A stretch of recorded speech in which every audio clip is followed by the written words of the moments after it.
Bienvenidos a la resolución del examen de la unidad número 6, energía, calor y trabajo, en este caso para la gente de odontología y tecnicatura. Bien, en los casos que se muestran en la figura, el objeto se suelta desde el reposo en la parte superior y no sufre fricción ni resistencia del aire. ¿En cuál situación, si es posible, la masa tendrá la mayor rapidez en la parte inferior, el mayor trabajo efectuado sobre ella en el tiempo que tarda en llegar a la parte inferior? Bien, tenemos varios casos, ¿sí?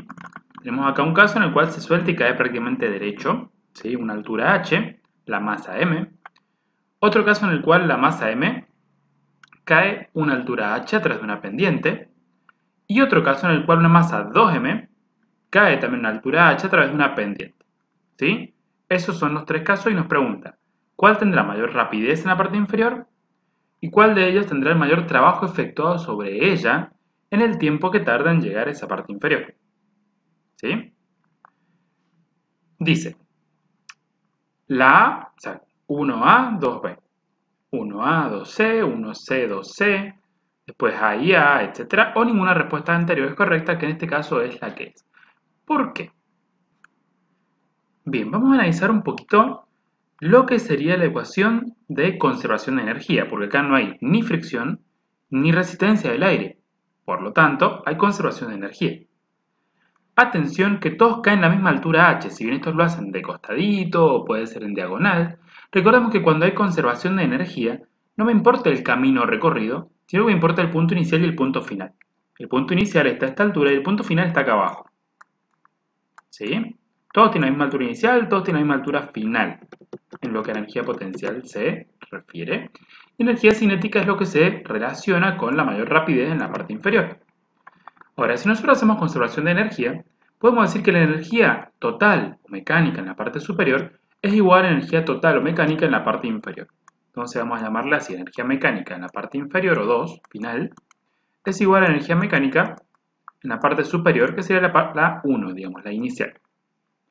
Ahora, en vez de energía mecánica, vamos a dividirlo en energía cinética y potencial, así podemos verlo un poco mejor, porque de ellas nosotros conocemos las ecuaciones y sabemos un poco más cómo se trabajan. Entonces, la energía cinética más potencial en la parte superior tiene que ser exactamente igual a la energía cinética más la energía potencial en la parte, perdón, esta es la parte inferior, esta es la parte superior. Ahora, vamos a poner acá punto 1 y punto 2, así no me equivoco después cuando estamos hablando. Bien, ahora, en la parte superior, ¿hay algunas dos energías que podamos eliminar? O sea, que sea cero. La energía potencial no, porque tiene una altura relativa, así que en el punto 1 tenemos energía potencial, sí, sí o sí.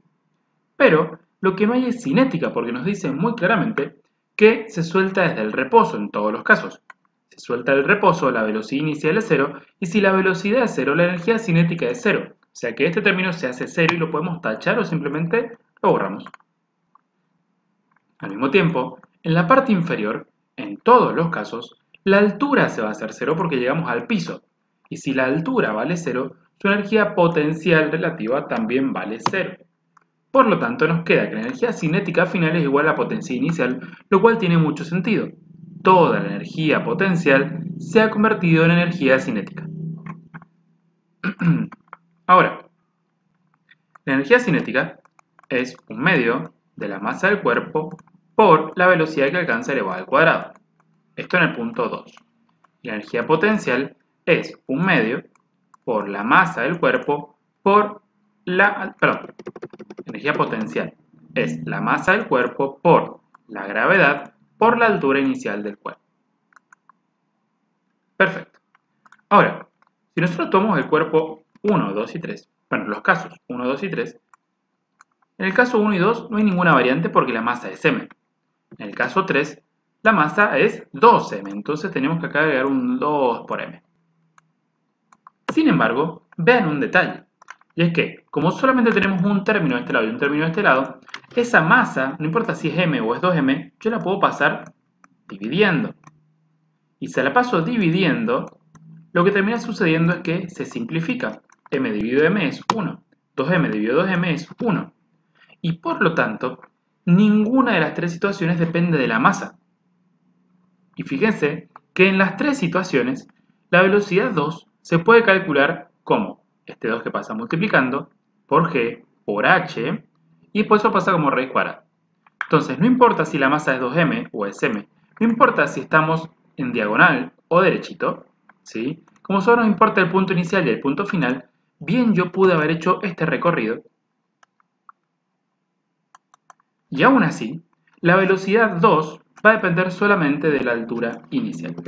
Por lo tanto, alguno de los tres va a tener más velocidad final, más rapidez, en realidad, porque la velocidad también dependería en cierta manera de la velocidad de la dirección y el sentido. Este sería vertical y esto sería en diagonal. Pero fuera de eso, después acá abajo sería horizontal en realidad también. Cuando llega abajo, toda esa energía cinética se convierte en velocidad hacia la izquierda. Punto. Pero bueno, no estamos hablando de velocidad, estamos hablando de rapidez. Solo el módulo. Y en los dos casos, esa rapidez, en los tres casos, va a ser la misma. ¿Sí? O sea que ninguno de estos tres va a tener mayor rapidez que el resto. ¿Sí? Entonces, como todas las rapideces finales son iguales, yo no puedo decir que es mayor en A o en C o en B o en ninguno, y por lo tanto, ninguna respuesta anterior es correcta. Ahora, si tuviéramos que analizar, ¿en cuál de ellos el trabajo efectuado sobre la masa, ¿sí?, es más grande? Bueno, el trabajo sí ya vendría siendo otro tema. ¿Por qué? Porque ese trabajo lo podemos ver o como una variación de energía potencial, ¿sí? Acá llegó un negativo porque el peso iba en contra del trabajo. Pero bueno, vamos a hablar de módulos nomás. O lo podemos tomar como una variación de energía cinética.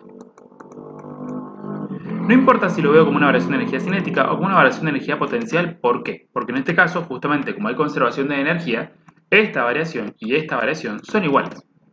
Sin embargo, si yo digo que el trabajo es la variación de energía potencial, tengo que decir que el trabajo es igual a la masa del cuerpo por la gravedad por la variación de altura. Y si yo digo que el trabajo es la variación de energía cinética, tengo que decir que es un medio de la masa por la velocidad, la velocidad final al cuadrado menos la velocidad inicial al cuadrado. Entonces sería la altura final menos la altura inicial. Como no están elevados al cuadrado entre sí, los puedo poner así, no hay problema. Acá sí los pongo elevados al cuadrado entre paréntesis. Entonces, ¿qué sucede cuando yo quiero calcular el trabajo? Que acá no se simplifica la masa. El trabajo depende de la masa. Entonces, como la variación de altura acá es la misma que acá y es la misma que acá, como la variación de velocidad acá es la misma, o sea, en el caso A, B y C son iguales, ¿sí? Este un medio y esta gravedad son iguales en todos los casos, el trabajo sí va a depender de la masa. Aquel caso que tenga mayor masa va a ser más grande el trabajo, ya sea que lo vea así o que lo vea así. El doble de masa, el doble de trabajo. El triple de masa, el triple de trabajo. Entonces, de los tres casos, el que tiene mayor masa va a ser el que mayor trabajo efectuado tenga asociado. Entonces, ahí sí tendría que decir que es el C. Sin embargo, ¿sí?, como ninguno de los tres tiene mayor velocidad que el resto, ninguna respuesta es correcta, ¿sí? Ya lo teníamos resuelto. Pero quería que vieran bien el tema del trabajo. Dos botes remolcados tiran de un buque tanque averiado. Dos botes remolcadores tiran de un buque tanque averiado. Cada uno ejerce una fuerza constante de 1,8 por 10 a la 6 newtons. Uno 14 grados al oeste del norte y otro 14 grados al este del norte, tirando del buque tanque 0,25 kilómetros al norte. ¿Qué trabajo total efectúan sobre el buque tanque? Trabajo total o trabajo neto sería lo mismo. Entonces, nosotros tenemos, vamos a poner esto más abajito, imagínense que por acá en este punto inicial está el buque tanque, ¿sí?, y lo están remolcando. Un remolcador está tirando 14 grados al oeste del norte, ¿sí? Recuerden que acá está el norte, acá está el oeste y acá está el este. Y el otro está remolcando al 14 grados al este del norte, o sea que ahora ya también tenemos 14 grados. 14 acá, 14 acá. Bien. Me da la fuerza constante que hace cada uno de los buques. O sea que esta fuerza vale esto, esta fuerza también vale esto. Y me dice la distancia que lo recorre hacia el norte. ¿Sí? Como a mí me interesa el trabajo total, puedo hacer una cosa o la otra. Una cosa que puedo hacer es calcular la fuerza neta. Es decir, esta y esta tienen una componente en X y una componente en Y. Las componentes en X, si el trabajo es vertical, a mí las componentes en X no me interesan, me interesan las componentes en Y, como ya sabemos para el tema del trabajo. ¿Sí? Entonces, si yo descompongo esto y descompongo esto aprovechándome del angulito y directamente calculo la fuerza resultante en el eje Y, esa fuerza resultante multiplicado por la distancia me va a dar el trabajo. Y ya está, no hay problema. Y va a ser un trabajo positivo porque esa fuerza va en la dirección del desplazamiento. Listo. La otra opción que tengo es calcular el trabajo de esta fuerza por esta distancia, por un lado, por el coseno del ángulo, por supuesto. Después calculo esta fuerza por esta distancia, por el coseno de este ángulo, calculando así el trabajo que hace una fuerza, el trabajo que hace la otra, y al final lo sumo. El resultado va a ser exactamente el mismo, ¿sí? Yo voy a ir por el segundo método por el simple hecho de que es más sencillo hacerlo como directo, y encima, como las dos fuerzas son iguales, si yo calculo el trabajo que realiza esta fuerza y lo multiplico por 2, puedo encontrar el trabajo de esta y voy a tener el trabajo total. Y listo. Va a ser mucho más sencillo, ya que son fuerzas iguales con ángulos iguales. Entonces, el trabajo que realiza una de estas fuerzas, vamos a llamarle trabajo de una de las fuerzas, sería fuerza por desplazamiento o distancia, ya que en este caso estamos calculando para arriba nomás, por el coseno del ángulo entre ellos, 14 grados. Entonces, el trabajo realizado por la fuerza va a ser estos newtons multiplicado por esto, pero ojo, porque el trabajo me lo está pidiendo en joules, ya sé que puede estar en kilojoule, megajoule o en joule, como sea, pero para que me dé en joules, los newtons los tengo que multiplicar por metros, no por kilómetros. Entonces, ojo al piojo ahí. 1 kilómetro son 1000 metros. 0,75 kilómetros son 750 metros. Y esa va a ser la distancia que yo voy a utilizar acá. Ojo con ponerme ahí en kilómetros, ¿sí? Porque newton por kilómetro no me da nada. Va, me daría kilojoules de forma directa, pero es mejor hacerlo así, para estar acostumbrados a una unidad. Por coseno del ángulo, 14 grados. Y este es el trabajo que hace una de las fuerzas.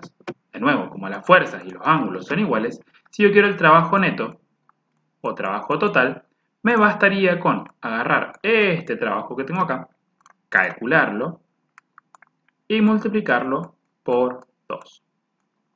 Si hacemos esta cuenta y la multiplicamos por 2, vamos a encontrar que el trabajo neto nos da 2620, 1, 2, 3, 4, 5, 6. Un montón de ceros. Por supuesto, joules. ¿Y esto cómo lo podemos leer? Bueno, esto hay que compararlo con las posibles respuestas que tenemos arriba. Entonces me vengo para acá y me fijo. Fíjense que estas tres no están en notación científica, nada, simplemente le ha cambiado la cantidad de ceros. Pero a ver, que empiecen con 2,6 o que empiecen con 262, no tenemos muchas. Por ejemplo, esta no es y esta tampoco. Son estas tres. Esta que está acá no creo porque por 10 a la 3 sería 2. ¿Sí? 262. Y la coma que estaba acá la ha corrido 3 veces. O sea que sería una corrida, 2 corridas, 3 corridas. Sería, esto son 2620 joules. Y esto tiene muchos más ceros que eso. Entonces, esa tampoco es. Y eso nos llega con dos posibilidades. ¿Sí? O es 262 con 3 ceros, porque el kilo es multiplicado por 1000. Y esto yo estoy viendo que no es 262 con 3 ceros, tiene bastantes más. O es esta opción. Esta opción es 2620 mega, es decir, por 10 a la 6, o acompañado de 6 ceros, que es justamente lo que tengo acá, joules. Entonces, de esa manera podemos desarmar un poquito esto, compararlo con otra respuesta y decir que esa respuesta es la correcta. 2620 por 10 a la 6 joules o 2620 con 6 ceritos más joules.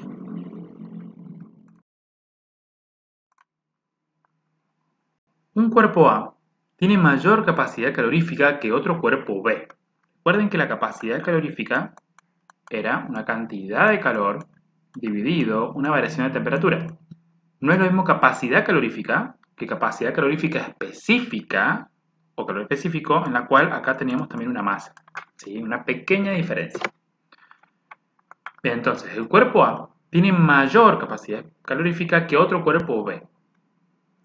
Para el mismo incremento de temperatura, se puede afirmar que el calor absorbido por A es. Bien. Veamos. Vamos a suponer que esto, nosotros queremos saber qué pasa con el calor absorbido y en cierta manera, entre comillas, conocemos algo sobre las capacidades caloríficas y sabemos que el incremento de temperatura en ambos es igual. Entonces, como que nuestra incógnita, entre comillas, viene a ser el calor absorbido de A respecto de B. Así que de esta ecuación hay que despejar el calor, para lo cual esto pasa multiplicando y tenemos ya el calor totalmente despejado. Así que vamos a escribirlo de vuelta. Vamos a decir directamente que el calor es igual a capacidad calorífica multiplicado por delta T. Ahora, esto, tenemos un cuerpo A y un cuerpo B. Tenemos, por ejemplo, para el A y para el B. El A tiene una capacidad calorífica y el B tiene otra capacidad calorífica, pero delta T dice que son exactamente iguales. Entonces, ahora sí veamos. Dice, bueno, antes de esto vamos a analizar lo que está pasando. Dice que A tiene mayor capacidad calorífica. Entonces, si esto es igual que esto, pero esta capacidad es más grande que esta capacidad, este producto o esta multiplicación va a ser más grande que este de acá y por lo tanto el calor A va a ser más grande que el calor B. Entonces, solo para guiarme voy a hacer una flechita de que este es más grande que este y que este es más grande que el otro. Por supuesto los delta T son iguales. Ahora, entonces, el calor absorbido por A es mayor que el absorbido por B, y eso vimos que tiene todo el sentido del mundo. Menor que el absorbido por B, no. Depende de la masa de B, acá podemos ver que no. O sea, viendo las ecuaciones ya vemos que no. Depende de la temperatura inicial de A, no, porque nos dice que el incremento de temperatura en ambos es la misma y la ecuación depende del incremento de temperatura, así que tampoco. Y después dice que son iguales, tampoco porque son capacidades caloríficas distintas. Entonces, dado los datos que conocemos, dado la ecuación que conocemos, dado el análisis que hicimos previamente, la única opción que tiene sentido vendría siendo esta. En 100 gramos de agua en estado sólido a 0 grados centígrados, me pregunta cuánto calor se utilizó para derretir el agua y llevarla luego a 5 grados centígrados. El calor específico del agua, que es una caloría por gramo grado centígrado, y el calor latente específico de fusión del agua, que es 80 calorías gramos. Entonces, ya tenemos el hielo o agua sólida a 0 grados. Esa es la temperatura de fusión. Es decir que al hielo no hay que calentarlo para poder derretirlo. Simplemente ya podemos derretirlo porque está a su temperatura o punto de fusión. Entonces, para saber cuánto calor necesitamos primero para derretirlo y luego para calentar el agua líquida, necesitamos calcular dos calores y luego sumarlos. Por un lado, tenemos el calor necesario para derretir el hielo, que es un calor latente de cambio de estado. Simplemente se calcula con el calor latente de cambio de estado, en este caso de fusión, multiplicado por la masa que estamos cambiando. Y luego, cuando ya tengamos todo el hielo sólido convertido en agua líquida, ¿sí? Vamos a tener que calentar ese agua desde 0 a 5 grados con el calor latente con el calor sensible, o calor específico en este caso, pero utilizando el calor sensible. El calor sensible se calcula como la masa que estamos calentando o enfriando por el calor específico de cambio de temperatura por la variación de esa temperatura. Entonces, como la masa la conocemos, el calor latente de cambio de estado lo conocemos, el calor específico lo conocemos y la variación de temperatura la conocemos, porque queremos llevar de 0 a 5 grados, podemos ya directamente calcular el calor total necesario para generar este cambio de estado y luego calentar el agua. En este caso, si sumamos los dos calores, tenemos el calor latente más el calor sensible, vamos a obtener el calor total necesario para todo este proceso. En este caso, como el calor latente es 80 calorías gramo, la masa es 100 gramos, calor específico 1 caloría gramo grado centígrado y el delta T para llevar de 0 a 5 grados es 5 grados centígrados positivo porque estamos elevando temperatura, podemos ver cómo los gramos se van a cancelar, los grados centígrados también, y me queda esto en calorías y ya podemos encontrar el calor total para este proceso. En este caso, vamos a calcularlo, sería 80 por 100, más 100 por 5 por 1, 8500 calorías.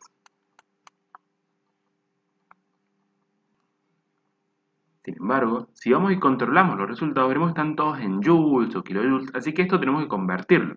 ¿Cómo lo haremos? Vamos a hacerlo con una regla de 3 o para practicar un poquito más vamos a hacer un factor unitario. Recordemos que en factor unitario, si yo estas calorías que están en la parte del numerador quiero eliminarlas, tengo que poner caloría en la parte del denominador.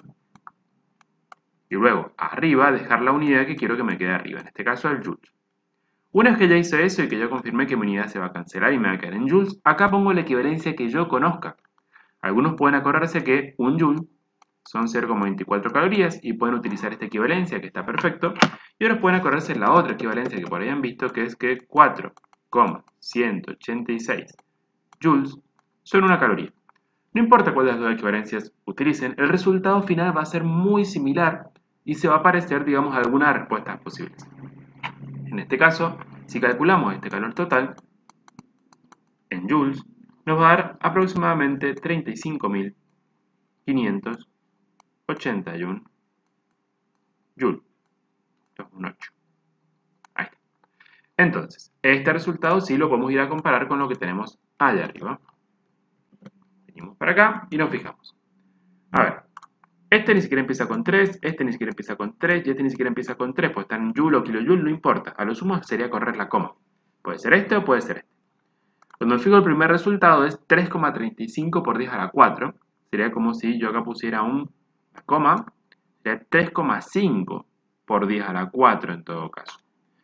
Está bastante cerquita, porque 3,35 por 10 a la 4 o 3,5 por 10 a la 4 son resultados cercanos. Pero después yo veo este y se parece mucho más. Porque 3,56 por 10 a la 4, si yo redondeo este valor, se parece muchísimo más a este resultado que a este resultado. Entonces, a pesar de que son similares, este resultado es mucho más acertado. Por lo tanto, me quedo con la respuesta D. Recuerden que para notación científica, el número este tiene que dar el número entre 1 y 10. Entonces, yo empiezo a correr la coma, ¿cuántas veces? Una coma, 3558. Bueno, la corro dos veces. 1, 2, 355. Corro tres veces. 1, 2, 3. 35. Todavía no. La corro cuatro veces. La pongo acá la coma que originalmente está acá al final. Recuerden que este número es 35.589,0, por ejemplo. Entonces la corro cuatro veces y la dejo acá. Listo. 3,5, 3,56. Ese es un valor que está entre 1 y 10. Entonces es 3,56 y como la corrí cuatro veces es por 10 a la 4. Y con eso hemos encontrado el resultado final correcto. Bien, se tiene un recipiente con 500 gramos de agua a 10 grados centígrados y dentro se sumerge una barra de cobre de 50 gramos a 80 grados. ¿Cuál es la temperatura de equilibrio? El calor específico del cobre no nos da y el calor específico del agua también no nos da. Bien, acá tenemos dos sustancias. Por un lado tenemos el agua, que tiene una temperatura, pero tenemos el cobre, que tiene otra temperatura. Cuando yo los junto, recuerden que los cuerpos tienden al equilibrio, ¿sí? Tienen una temperatura intermedia, intercambiando energía, en este caso, calor. Primero tenemos que preguntarnos si va a haber algún tipo de cambio de estado. Fijémonos que el agua está a 10 grados, para cambiar de estado debería estar por debajo de 0 o por arriba de 100. Y el cobre nos dice a qué temperatura cambia de estado, así que no podríamos saberlo, pero bueno, es metal, seguramente temperatura muy alta, se va a derretir y está en estado sólido. Entonces, si este está en estado sólido y no va a cambiar de estado, y el agua para cambiar de estado tiene que llegar, por ejemplo, a 100 grados, y este está a 80, sería muy raro que haya cambio de estado, o sea que solamente vamos a tener calor sensible. Uno de ellos se va a calentar, el otro se va a enfriar. El agua que está a menor temperatura se va a calentar, va a llegar a una temperatura mayor a 10 grados, y este que está a mayor temperatura se va a enfriar, va a disminuir su temperatura y va a quedar un poquito menor, quedando una temperatura de equilibrio que esté entre 10 y 80 grados. ¿Sí? Como es entre 10 y 80 grados, ya esta temperatura podremos descartarla y esta también, pudiendo quedarnos 45, 1064, 2565. Ahora, ¿cuál va a ser realmente la temperatura final? Bueno, primero que nada vamos a ordenar los datos para que no se nos enríen después porque eso es algo muy común que se nos cambien las masas o algo por el estilo. Entonces, para el agua, vamos a hacer una columnita acá, vamos a poner que tenemos la masa del agua, tenemos la temperatura inicial del agua y tenemos el calor específico del agua. ¿Sí? Esta es la masa, esta es la masa, esta es la temperatura inicial y este es el calor específico del agua. Mientras que para lo que sería el cobre, también tenemos la masa, también tenemos la temperatura inicial, también tenemos el calor específico. Fíjense que las unidades son todas iguales, o sea que tenemos homogeneidad de unidades, no tenemos que hacer ningún cambio. Y nos pregunta la temperatura de equilibrio, es decir, temperatura final, que va a ser exactamente la misma para ambos.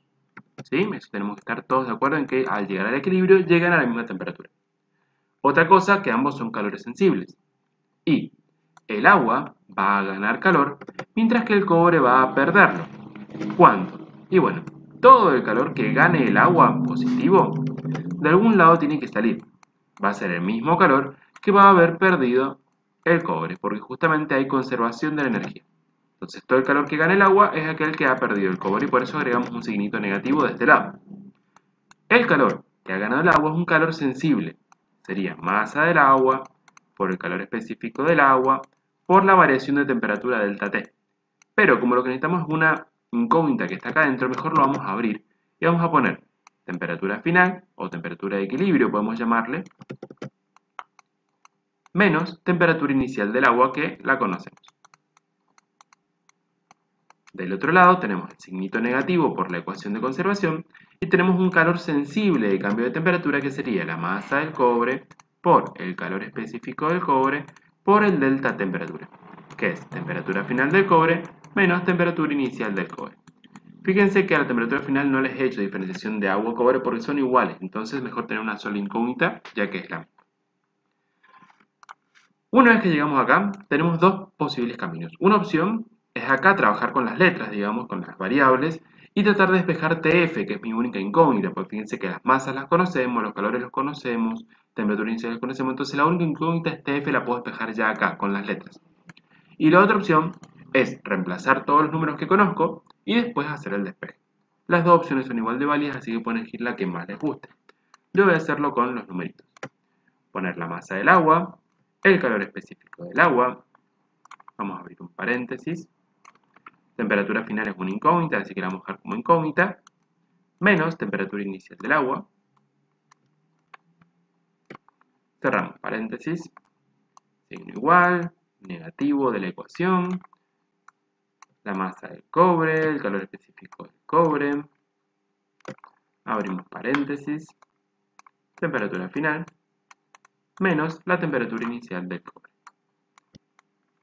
Fíjense que al tener los datos todos ordenados acá, no ha habido casi riesgo de confundirme y poner, no sé, esta temperatura con el cobre o cambiar los calores específicos o confundirme las masas, ya que son dentro de todo parecidas, 500 con 50 es un cerito de diferencia, entonces pudo haberme confundido. Ahora que tengo todos los datos acá, si quieren podemos dar una revisada, pero si no ya podemos empezar a resolver. ¿Sí? Fíjense que las unidades son homogéneas, así que la temperatura sí o sí me va a dar en grados centígrados. Si quiero las unidades las puedo dejar ahí como para controlar el despeje, que me dé en grados centígrados realmente, pero si ustedes ya están seguros de que les va a dar bien, lo que pueden hacer ahora las unidades es sacárselas de encima. La temperatura final va a quedar en grados centígrados, así que no hay problema, pero sacarse las unidades acá les va a dar como una especie de ventajita, porque van a trabajar solamente con números, ¿sí? Entonces, por ejemplo, 500 por 1 es simplemente 500. De acá adentro tengo TF menos 10. E incluso este 500 ya lo puedo distribuir. 500 por TF es 500 TF.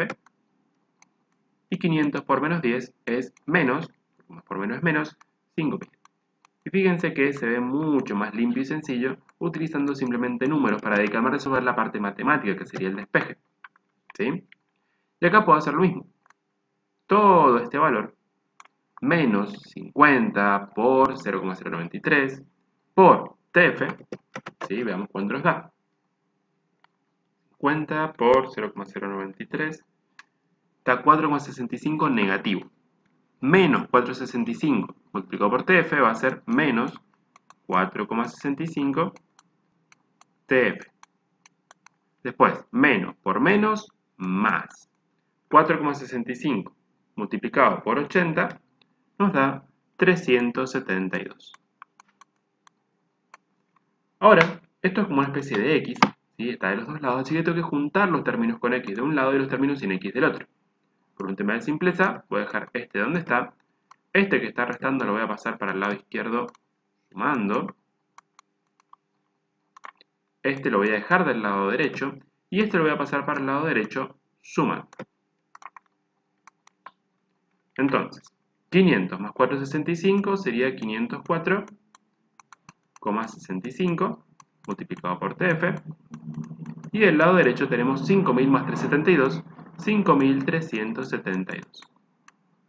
Finalmente, este valor lo tengo que pasar dividiendo para el lado derecho y ya tenemos la temperatura final despejada. Que en este caso, vamos a ver cuánto da.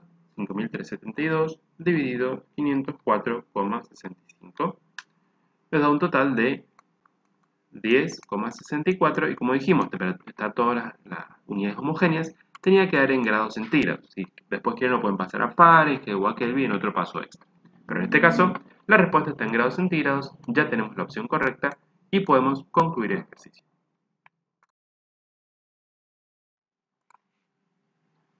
Un golfista golpea una pelota que pesa 46 gramos y logra que la misma alcance una velocidad de 220 km por hora antes de impactar contra un banco de arena y se detenga completamente. Encontrar el trabajo que tuvo que realizar el golfista. Bien, nosotros pensamos en la pelota. Arrancó por acá, por ejemplo, puede haber hecho un movimiento, subir, bajar y llegar hasta acá. ¿Sí? Pensemos en que no nos menciona nada sobre el tema de rozamiento, así que vamos a ignorar el rozamiento del aire.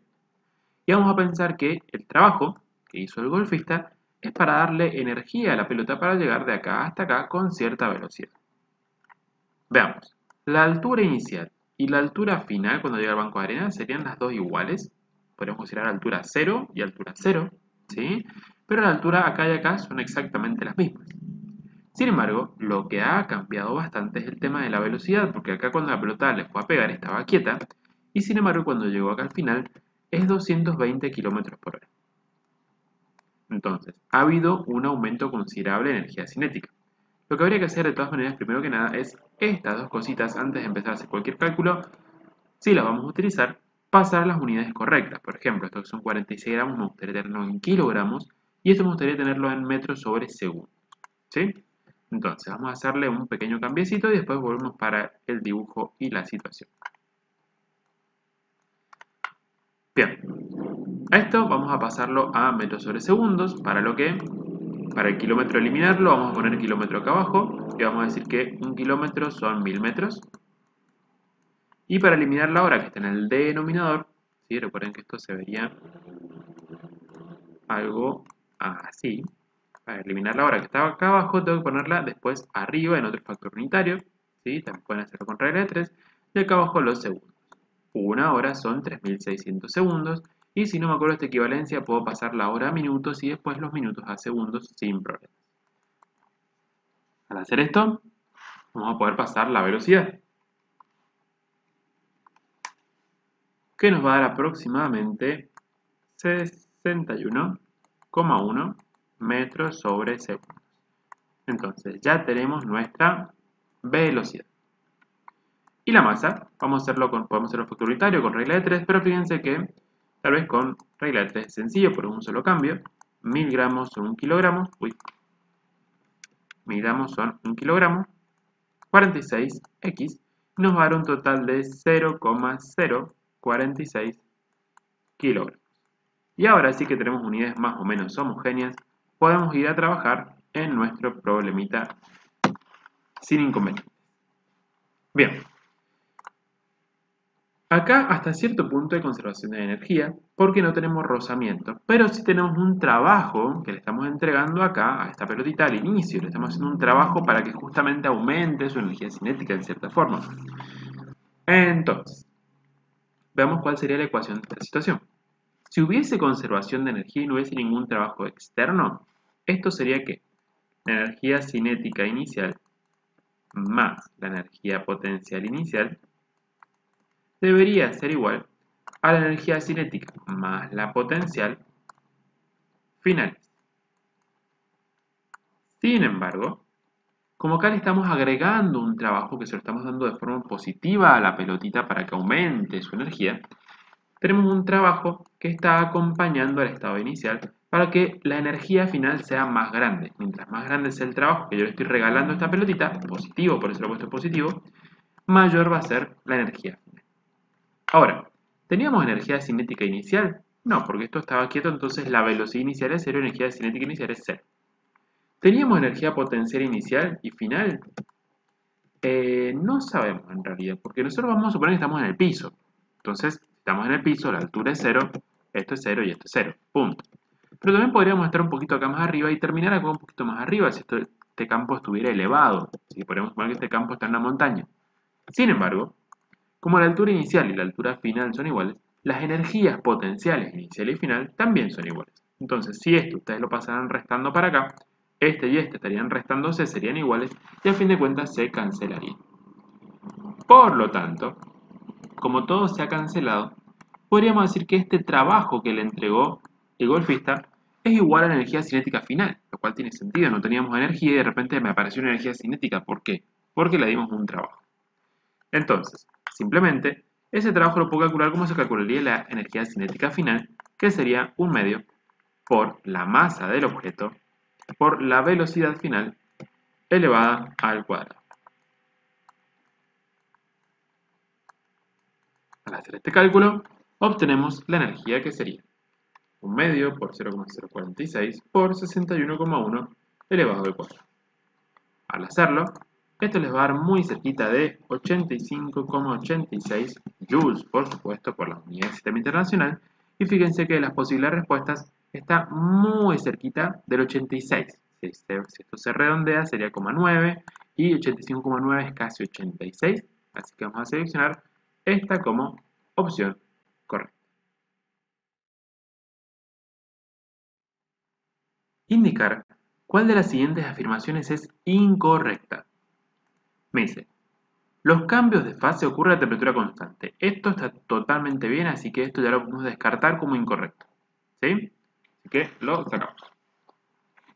0 grados centígrados equivalen a 273 grados Kelvin aproximadamente, lo cual está bien, dice aproximadamente porque en realidad es 273,15, pero está bastante bien, es la equivalencia que siempre utilizamos, así que esto está bien, no es incorrecto. La unidad de calor específico es caloría, gramo, grado centígrado. Y acá nos puede llegar a confundir. ¿Por qué? Porque siempre decimos, calor específico son tantas calorías, gramo, grado centígrado. Pero no es así. ¿Sí? Recuerden que el calor específico es calor sobre masa, temperatura, perdón, masa y delta T. Esa es la ecuación.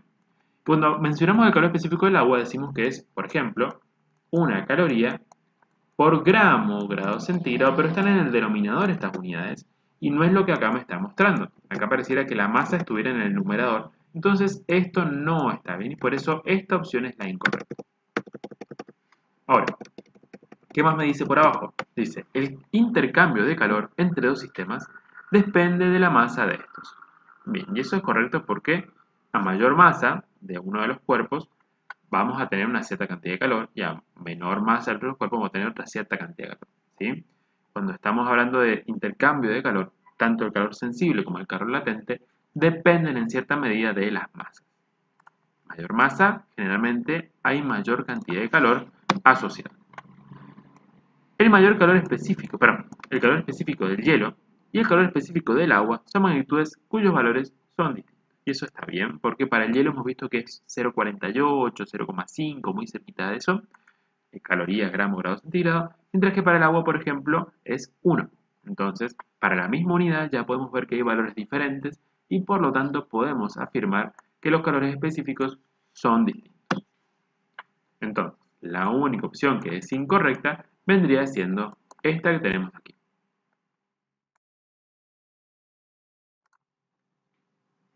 En el siguiente gráfico se muestra la relación entre la temperatura y el calor absorbido por una sustancia cualquiera.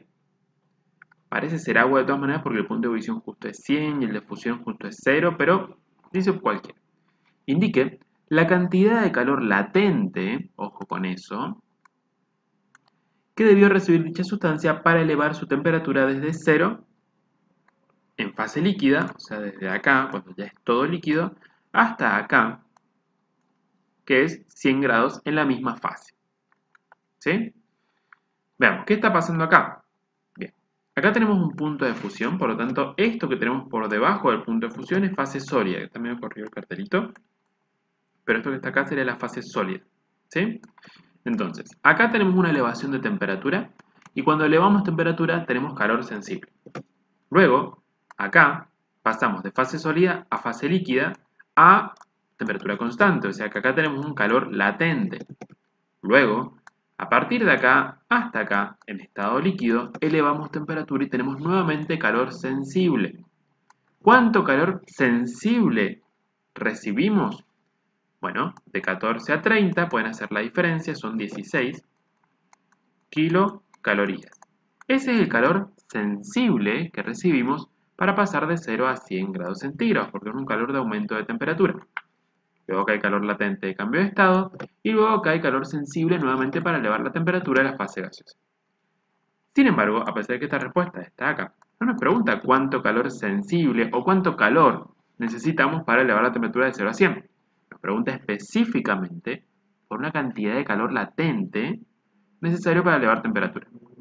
Y en esta sección de elevación de temperatura, justamente solamente, si ya estamos en fase líquida, me está preguntando desde este punto hasta este punto. En esa etapa hay calor sensible nada más, no hay nada de calor latente, y por eso la respuesta correcta es C. Es una pregunta más teórica que práctica, un poquito capciosa, pero es para estar atentos y recordar bien la diferencia entre lo que es un calor sensible, que sirve para elevar temperatura o disminuir temperatura, es decir, para variarla, siempre en la misma fase, y el calor latente, que sirve para generar cambios de estado.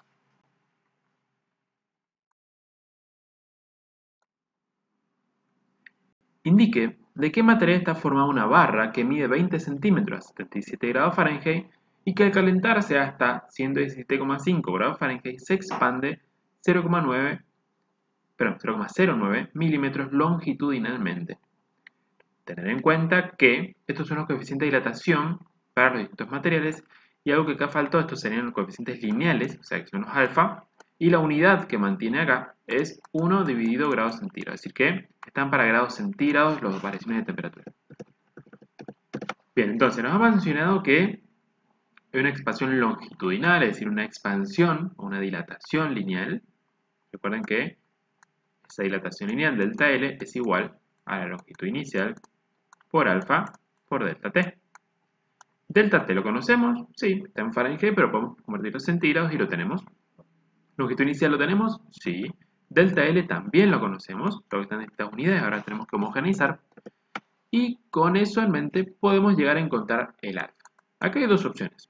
Una opción es que ustedes vayan probando uno por uno de estos con la longitud inicial del delta T hasta que una de todas las opciones les dé 0,09 milímetros. La otra opción, que yo creo que es un poquito más adecuada por un tema de tiempos, es que directamente ustedes, con los datos que tienen, calculen alfa y luego, cuando tengan el alfa en mano, directamente lo comparan con las posibles opciones. Se van a ir lo comparan con el zinc, lo comparan con el latón, lo comparan con el plomo, con el tungsteno, hasta ver cuál les da más parecido, más cercano. Ahora, para preparar un poquito el panorama, primero tenemos que tener homogéneas las unidades, así que primero vamos a convertir las temperaturas. Temperatura inicial eran 77 grados Fahrenheit, pero yo lo quiero en grados centígrados.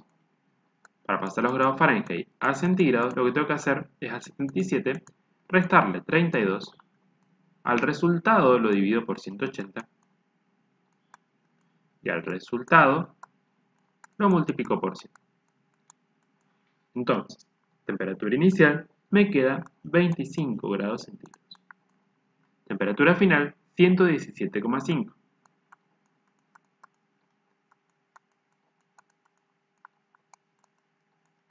Si le resto 32, lo divido por 180. Recuerden las ecuaciones para pasar de una temperatura a la otra. Y el resultado lo multiplico por 100, me va a dar 47,5 grados centígrados. Ahora, si hago temperatura final menos temperatura inicial, voy a poder obtener directamente la variación de temperatura para ya poderlas usar en la ecuación. 47,5 menos 25 me da un total de 22,5 grados centígrados.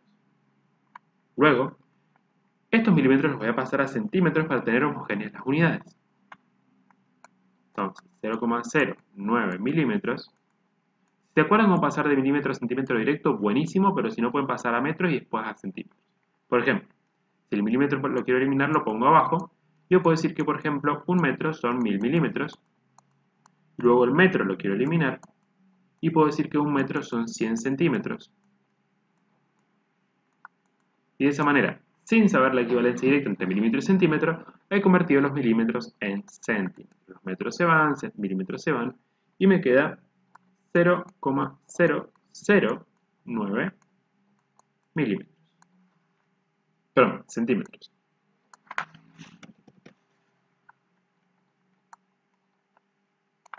Ahora sí. Entonces ahora, de esta ecuación, vamos a despejar el alfa, para lo cual el L0 pasa dividiendo, el delta t pasa dividiendo, me queda que alfa es igual a la variación de longitud que hemos sufrido dividido longitud inicial por delta t. Y tenemos delta L, longitud inicial que eran 20 centímetros, acá tenemos. Fíjense cómo las unidades de longitud se eliminan y me queda el delta t que es 22,5. Al calcularlo, esto me queda aproximadamente 20 por 10 a la menos 6, 1 dividido grados centígrados, que es la unidad del coeficiente de expansión lineal. O de los coeficientes de expansión en general tienen siempre esta unidad. Entonces, como ya tenemos un valor, básicamente tenemos que ir a compararlo con los que ya conocemos. Recuerden que es 20 por 10 a la menos 6. Venimos acá, lo calculamos, lo controlamos y vemos que es el del latón. Marcamos la respuesta correcta y hemos completado este ejercicio. Un ascensor tiene una masa de 1000 kilogramos y transporta una carga media de 800 kilogramos fuerza. Sabiendo que actúa una fuerza de fricción constante de 4000 newtons, ¿cuál debe ser la potencia entregada por el motor para que suba con una rapidez constante de 10,8 km por hora? Bien, para poder saber la potencia entregada por el motor, deberíamos en cierta forma poder saber qué fuerza tiene que hacer el motor. Recuerden que hay una formulita de potencia en la cual bien podemos hacer trabajo sobre tiempo o podemos hacer que potencia sea igual a una fuerza constante por velocidad media. Como tenemos la velocidad media o velocidad constante o rapidez constante en este caso, podríamos utilizar esta ecuación, pero tenemos que saber qué fuerza tiene que hacer el motor. Para poder ver qué fuerza tiene que hacer el motor, deberíamos hacer acá una pequeñita sumatoria de fuerzas. Bien, dice, tenemos el ascensor, sabemos que su masa es de 1000 kilos, o sea que primero que nada acá tenemos un peso que va a ser de 1000 kilos, que es la masa, por la gravedad, que son los 9,8 metros sobre segundos al cuadrado. Eso nos da 9800 newtons. Después tenemos también la carga que lleva acá el ascensor, que también iría para abajo, sería otro peso extra, vamos a llamarle C de carga, que dice que son 800 kilos fuerza. Como 1 kilo fuerza son 9,8 newtons, 800 kilofuerza multiplicado por 9,8 serían 7.840 newtons. Al mismo tiempo, este ascensor se quiere mover para arriba con la fuerza que hace el motor, ¿sí? Pero recibe en contra de ese querido movimiento una fricción constante, o sea, una fuerza de fricción en contra, fuerza de rozamiento, de 4.000 newtons. Ahora, como queremos que este ascensor suba con rapidez constante, no tiene que haber aceleración. Por lo tanto, la fuerza resultante en el eje Y tiene que ser 0 para que, al no haber resultante, no haya aceleración. ¿Cómo? La resultante del eje Y tiene que ser 0, entonces la sumatoria de fuerza en el eje Y tiene que ser 0. Por lo tanto, M menos C menos P menos la fuerza de rozamiento tiene que darme 0. Y si estas tres fuerzas ustedes las pasan sumando, podrían decir que la fuerza que hace el motor es igual a 0 más la fuerza de la carga más la fuerza del peso del ascensor más la fuerza de rozamiento.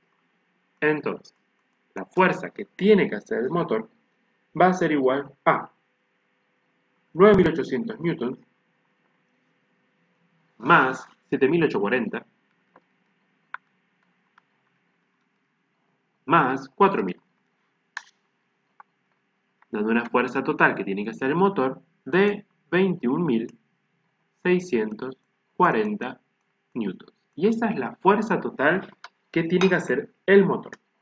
Ahora, esta fuerza que le llamamos M, pero es una fuerza, si la multiplicamos por la velocidad, podríamos encontrar lo que sería la potencia. Pero tengan en cuenta que esto tiene que estar en las unidades correctas. Si está en kilómetros por hora, yo debería pasarla al sistema internacional. Es decir, esto está en kilómetros por hora, lo quiero en metros sobre segundo. Así que voy a decir que 1000 metros son 1 kilómetro. Voy a decir que 1 hora son 3600 segundos. Voy a convertir ese 10,8. Me da 3, justito, en metros sobre segundos. Entonces, ahora sí, la potencia que queremos calcular nosotros va a ser igual a 21.640 newtons multiplicado por la rapidez media. Fíjense que newton por metro es joules, ¿sí? Y joules dividido segundo es watt. Entonces, 21.640 multiplicado por 3 me da un total de 64.920 watts. Ahora, ¿está esto entre las posibles respuestas? Vamos a verlo. Estas son nuestras respuestas. Las primeras están en HP y las otras están en C, o sea que hay que convertirlos, sí o sí. Pero ojo porque hay una respuesta que me dice que A y C son correctas. ¿Qué pasa si las dos son correctas? Entonces, por las dudas voy a tener que pasar esto a HP y pasarlo también a CB. Entonces vamos a hacer dos calculitos. Vamos a poner esto acá, vamos a poner esto acá y vamos a hacer dos factores unitarios o dos reglitas de 3. Primero vamos a pasarlo a HP y luego a CB, que son valores muy parecidos. Recuerden que un HP son 746 watts y un CB son 735 watts. Si hacemos estos calculitos, nos da aproximadamente 87 HP y nos da aproximadamente 88,3 CB. Entonces, si comparamos, esta respuesta está bien, esta está bien y por lo tanto A y C son correctas.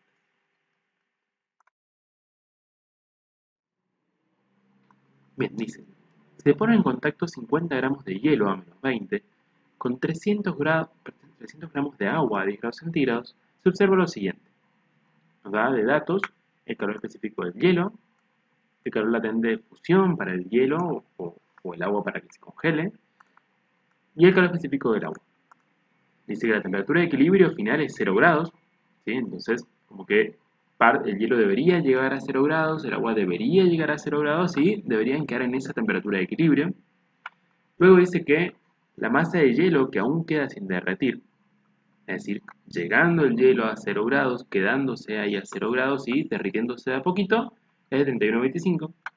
Después dice que la masa de agua en estado líquido en equilibrio es 331,25, es decir, queda agua, pero parte del agua, perdón, claro, el agua eran 300 gramos, y parte del hielo en realidad ha pasado a ser agua, ¿sí? Dice que en equilibrio entonces hay más agua líquida, ¿sí?, que la que había al principio, entonces el hielo se ha derretido un poquito. Después dice que todo el calor se usó para aumentar la temperatura del hielo, es decir, no se ha derretido nada de hielo, todo el calor presente en el agua, por supuesto, que es la que tiene mayor temperatura, o sea, no calor presente, sino que la energía transferida del agua, que es el cuerpo caliente al cuerpo frío, se usó todo para levantar la temperatura del hielo, no se derritió ni un poquitito de hielo.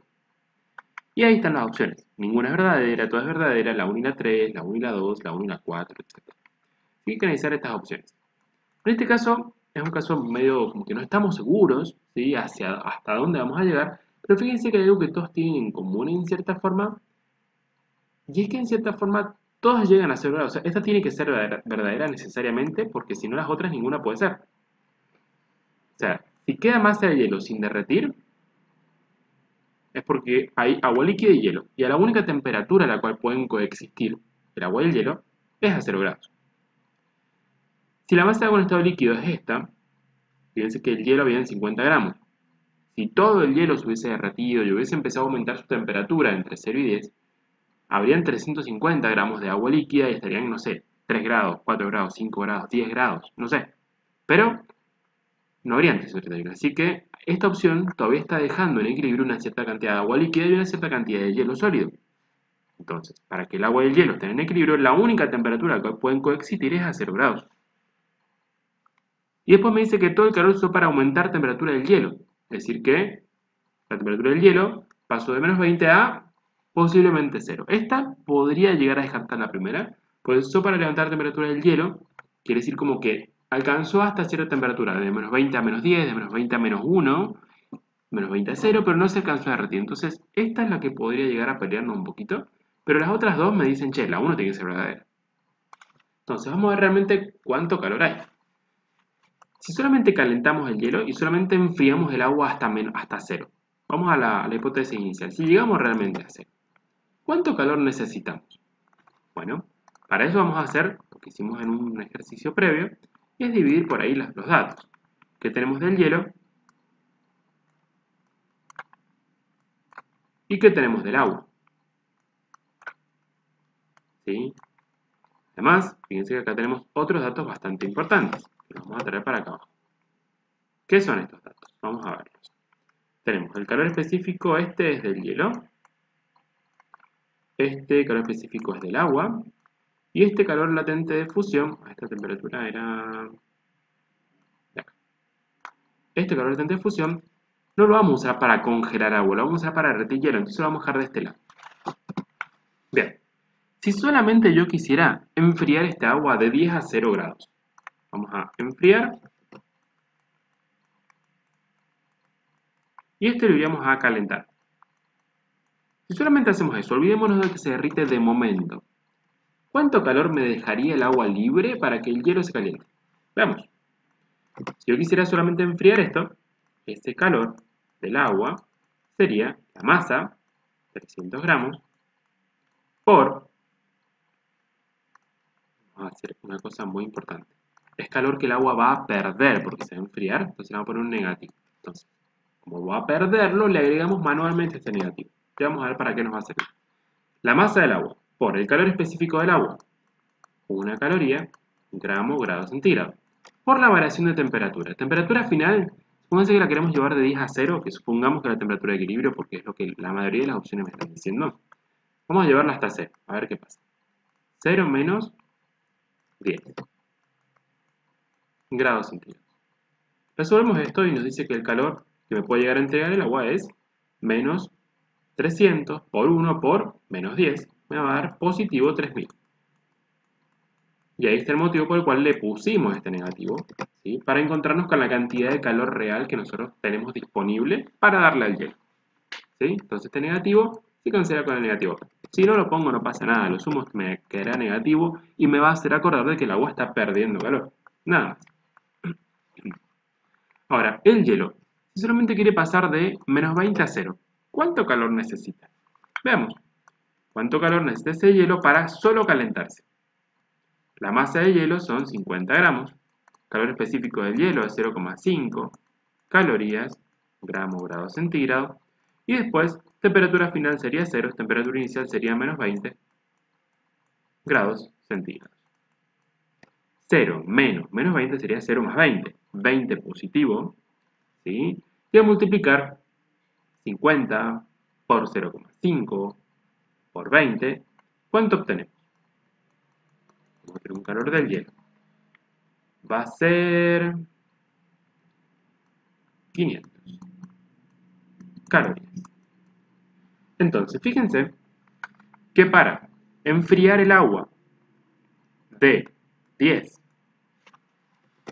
hasta 0 grados centígrados, me sobran, o sea, me está entregando el agua 3000 calorías. En cambio, para que el hielo pase de menos 20 a 0, que es la temperatura que nosotros suponemos que es el equilibrio, necesito solamente 500. O sea que de acá, de esta cantidad de energía, me está sobrando un montón. 300 menos 500, 2500 calorías me están sobrando todavía. Entonces, este agua puede calentar el hielo y puede más que eso. ¿Sí? Porque el agua ya está, entregó esta cantidad de calor para llegar a 0 grados. ¿Sí? Y ese calor sirvió para calentar el hielo. Y ahora me sobró 2500. Y como me están sobrando 2500, voy a ver cuánto hielo alcanzo a derretir con eso. ¿Sí? Ya sabemos que la 1 es verdadera porque al parecer me está llegando el agua a 0. Es muy raro que con este poquito de hielo empiece a congelar el agua. O sea, ya está, ya me pasó. Entonces vamos a ver qué es lo que logramos hacer con el hielo. ¿Logramos derretirlo todo y queda ahí? ¿Logramos derretirlo todo y aumenta más la temperatura? ¿Logramos derretir solamente una parte del hielo? Bueno, ahora tenemos que analizar en qué situación estamos. Porque si logramos derretir los 50 gramos de hielo y todavía me está sobrando esto, quiere decir que el agua tenía mucha energía y el agua va a alcanzar a calentar el hielo, derretir el hielo y elevar un poco su temperatura. Entonces, esta no sería su temperatura de equilibrio y ya tenemos que meternos un poco más fino. Pero, vamos a ver qué pasa.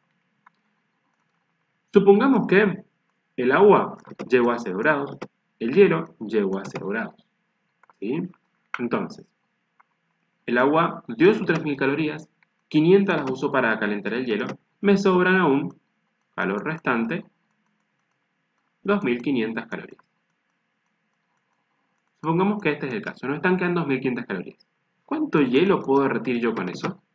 Bueno, como quiero derretir hielo, es un calor latente. ¿Sí? Entonces, el calor latente para derretir hielo sería la masa de hielo que yo quiero derretir multiplicado por el calor latente de fusión del hielo. Como el calor que yo tengo disponible son 2500 calorías, vamos a analizar cuánta masa de hielo alcanzo a derretir, sabiendo que el calor latente es 80 calorías por gramo. Lo único que tengo que hacer es pasar esto dividiendo, y ahora sí vamos a saber qué es lo que realmente está pasando. 2500 dividido 80, fíjense que me da 31,25.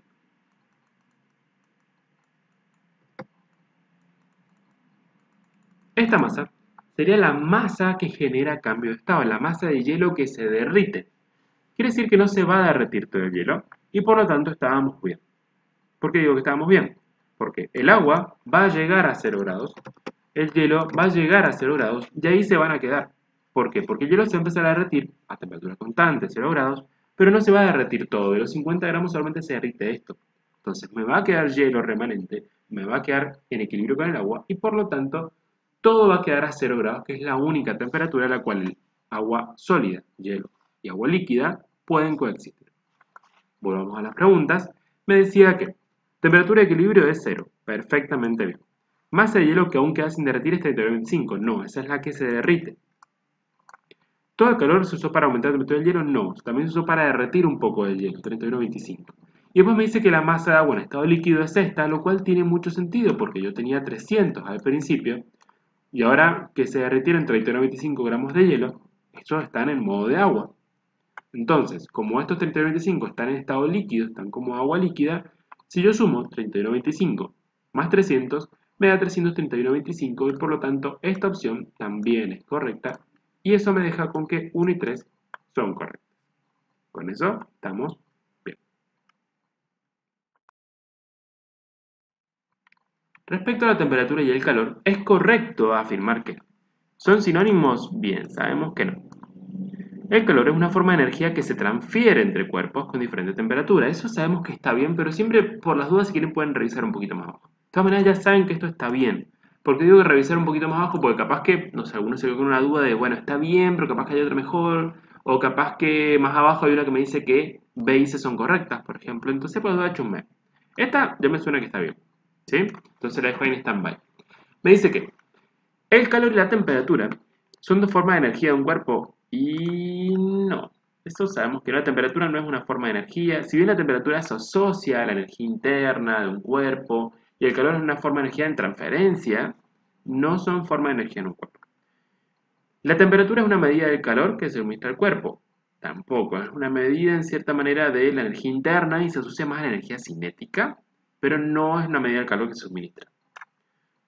La temperatura es una medida de calor que contiene un cuerpo. Tampoco. Sabemos que los cuerpos no contienen calor y sabemos que la temperatura no es una medida de dicho calor, así que, o sea, de dicha energía, así que, tanto. En todo caso, podríamos decir que la temperatura es una medida de la energía interna que contiene un cuerpo o una representación de vuelta de esa energía interna asociada más a la energía cinética de las moléculas, pero lo que está diciendo acá no está correcto. Así que, nuevamente, el calor es una forma de energía que se transfiere entre cuerpos con diferente temperatura, o bien es una energía en tránsito, una energía que se transfiere.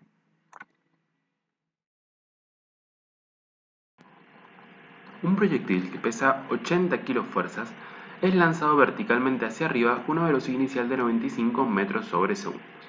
Se desea saber qué energía potencial tendrá al alcanzar su altura máxima. Bien, acá hay que mencionar una pequeña cosa, y es que como estamos lanzándolo va a haber aire nada más, lo único que actúa es la gravedad, no hay rozamientos y no hay ninguna fuerza externa. Acá deberíamos considerar la conservación de energía. Nosotros vamos a tirar una esferita para arriba, un objeto, proyectil, en este caso para arriba, y va a llegar a una altura máxima en la cual la velocidad va a ser igual a 0. Una opción sería usar, por ejemplo, cinemática y calcular cuál sería esa altura máxima y luego calcular la energía potencial al alcanzar la altura máxima, que sería masa por gravedad por esa altura máxima. Ahora, ¿es necesario hacer esto? No. ¿Por qué? Porque como nosotros sabemos que toda la energía que tiene acá en forma de velocidad inicial va a ser convertida en altura de energía potencial y al final llegamos a una velocidad final igual a 0. Lo que podemos decir es que toda la energía cinética que lleva el objeto se convierte en energía potencial. Y como no hay rozamientos o fuerzas externas que modifiquen esto, vamos a tener una conservación de energía y directamente toda la energía inicial que teníamos cinética se va a convertir en potencial. Entonces, no hace falta de esa manera calcular la altura máxima. Podríamos luego calcularla a partir de la energía potencial, incluso si queremos. Pero nosotros partimos de que energía cinética inicial va a ser igual a la energía potencial final. ¿Por qué? Bueno, como dijimos antes, la energía se conserva, pero además, energía potencial inicial más energía cinética inicial tiene que ser exactamente igual a energía potencial más cinética finales. Eso estamos de acuerdo, esto es conservación de energía. Energía total al comienzo igual a energía total al final. Pero, como en el punto máximo la velocidad es 0, la energía cinética en el punto máximo es 0, y cuando salimos, el proyectil fue lanzado hacia arriba, su energía potencial inicial era 0 porque estamos en el punto de referencia o en el nivel más bajo. Entonces, otra confirmación de que simplemente si queremos una energía potencial final, podemos utilizar el cálculo de energía cinética inicial en este caso. ¿Sí? Entonces, un medio por la masa del objeto por la velocidad inicial al cuadrado.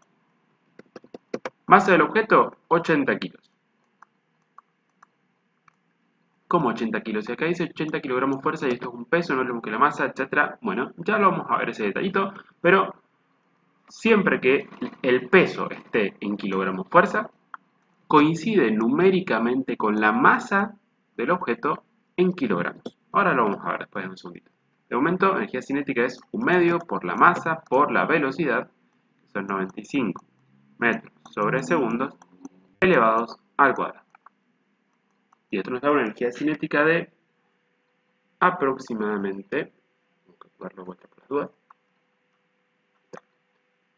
361.000 joules, ¿sí? Que pasado a kilojoules nos da 361. Ahora, una comprobación rápida para que vean que esto que les dije antes es cierto. Si ustedes quisieran obtener la masa del cuerpo este que pesa 80 kilogramos de fuerza, primero que nada deberíamos convertir esto a newtons. Ustedes saben que 1 kilogramo de fuerza son 9,8 newtons. Entonces pondrían estos 80 kilogramos de fuerza acá. Uy, estos 80 kilogramos de fuerza acá. Lo multiplicarían por 9,8, obteniendo el peso en newtons, 784 en este caso.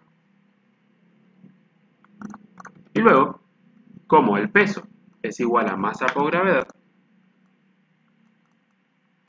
¿sí? Dirían, bueno, la masa de este objeto multiplicado por la gravedad me da el peso, 784 newtons, y finalmente la gravedad la pasarían dividiendo por acá. ¿Cuánto vale la gravedad?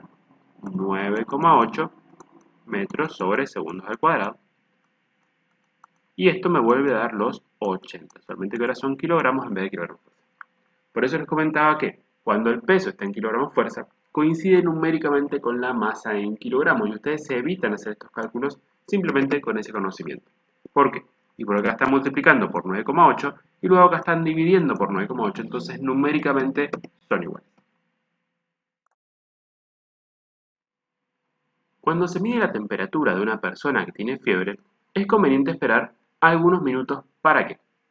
Bien, ahí nos dice algunas cositas. Primero, el calor que absorbe el termómetro sea igual al calor que absorbe el enfermo. Eso no tiene mucho sentido, porque en todo caso el termómetro estaría absorbiendo calor y el enfermo estaría cediendo un poquito de calor para que el termómetro se caliente, ¿sí? Habría un intercambio de energía ahí, pero no absorberían calor las dos cosas, entonces no tiene mucho sentido. Luego, el calor que cede el termómetro sea igual al que cede el enfermo. Nuevamente, no pueden ceder los dos ni absorber los dos. Uno cede y el otro acepta. El calor que absorbe el termómetro sea mayor que el que cede el enfermo. Nuevamente, esto no puede pasar porque ¿de dónde saldría ese calor extra? ¿Cómo el termómetro absorbe más calor que el que cede el cuerpo caliente? No podría ser, ¿sí? Por conservación de energía, el calor que cede el enfermo debe ser igual al calor que acepta el termómetro. Entonces, esto no puede ser. El termómetro cede calor al enfermo tampoco, porque justamente si la persona tiene fiebre, está a mayor temperatura y por lo tanto debería cederle calor al termómetro para que se analice el tema de la temperatura. Así que tampoco. Entonces, el tiempito ese que se espera, cuando se pone el termómetro, es para esperar que el termómetro llegue al equilibrio térmico con la temperatura del cuerpo, para así poder medir su temperatura.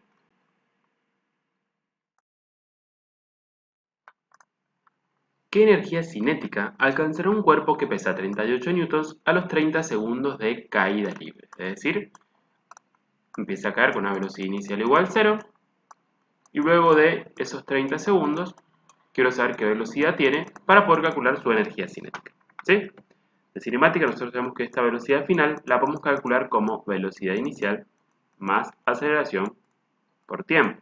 ¿Por qué digo esta formulita? Bueno, porque conocemos el tiempo como dato, ¿sí? No sabemos el desplazamiento, pero tenemos el tiempo.